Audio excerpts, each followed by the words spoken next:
परवा मनोज जरांगे पाटलांनी भेटले मी आणि शेवटी गरीब मराठ्यांना न्याय मिळाला पाहिजे आणि जास्तीत जास्त सगळ्या लोकांनी एकत्र यायला पाहिजे की या महाराष्ट्रात इतका अन्याय व्हायला लोक व्यथित आहेत व्यस्त आणि नुसतं राजकारण हा पायंडा पडत चाललेला आहे। त्याच्या पलीकडे विचार करण्यासाठी हा तिसरा पर्याय। मराठा आरक्षणासाठी आपण पूर्वीपासून सकारात्मक भूमिका घेतलेली, मनोज जरांगे देखील सकारात्मक भूमिका घेत आहेत। तिसऱ्या आघाडीत मनोज जरांगेंना घेण्याचा प्रयत्न किंवा आपली त्याची जी चर्चा तशी झालेली आहे का? काय प्रस्ताव? परवाच मी त्यांना परवा मनोज जरांगे पाटलांनी भेटले मी आणि शेवटी गरीब मराठ्यांना न्याय मिळाला पाहिजे आणि जास्तीत जास्त सगळ्या लोकांनी एकत्र यायला पाहिजे की या महाराष्ट्रात इतका अन्याय व्हायला लोक व्यथित आहेत व्यस्त आणि म्हणजे शेतकऱ्यांचे प्रश्न असतील, कामगारांचे प्रश्न आहेत, शिक्षणाचे प्रश्न आहेत, हे कुठेतरी सोडवण्यासाठी सगळ्यांनी एकत्र यायला पाहिजे।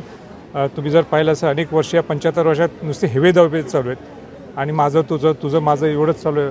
सुसंस्कृत महाराष्ट्राकडे आपण जायला पाहिजे। महाराष्ट्राने खऱ्या अर्थाने महाराष्ट्र आहे आणि महाराष्ट्राने खऱ्या अर्थाने दुसऱ्या राज्यांना दिशा द्यायला पाहिजे। ते तसं काय होताना दिसत नाही आणि नुसतं राजकारण हा पायंडा पडत चाललेला आहे। त्याच्या पलीकडे विचार करण्यासाठी हा तिसरा पर्याय। सरकारमध्ये आलात किंवा सरकार जर आपण स्थापन करतो, आरक्षणाचा नेमका तोडगा कशा पद्धतीने सोडायचा असेल? ज्या दिवशी माझ्याकडं सत्ता येईल त्या दिवशी मी सांगतो का मला मी शाहू महाराजांचा वंशज आहे। ज्या राजर्षी छत्रपती शाहू महाराजांनी बहुजन समाजाला आरक्षण दिलं होतं, अनुसूचित जाती जमाती ओबीसी आणि गरीब मराठ्यांना आरक्षण दिलं होतं आणि म्हणून शाहू महाराजांनी जर आरक्षण दिलं असतं तर आरक्षण या गरीब मराठ्यांना मिळालंच पाहिजे, ही मी या मताचं आहे। आणि हे बाकीचे जे काय काय चालू आहे, सगळं खेळ चालू आहे, हे कसं कोर्टात टिकणार आहे हे सुद्धा प्रश्नचिन्हच आहे।